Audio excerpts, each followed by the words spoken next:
Nakikiramay ako, anak.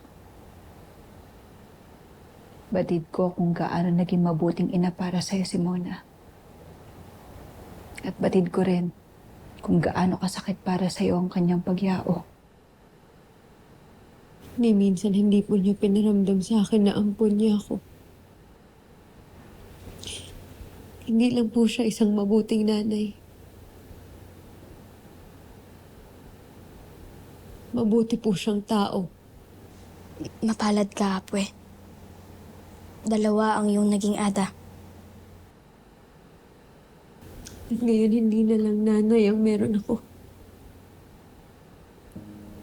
Ngayon may kapatid na rin ako. At mananatili muna kami dito upang samahan at tamayan ka, anak. Talaga, Nay.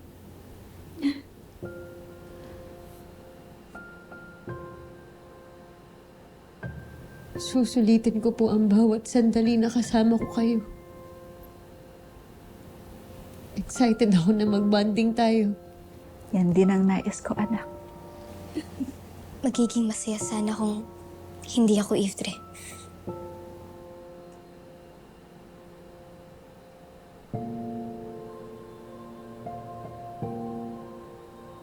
Anak, ka nang malungkot. Ang mahalaga ngayon ay buo na ulit tayo, hindi ba?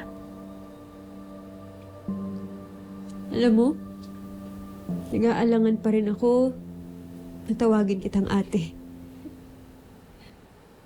Dahil mas bata yung itsura mo sa akin eh. Bata man ako sa iyong paningin. Ngunit tiyak na papagalitan kita kapag ako ay ang suwayin. Okay po, ate.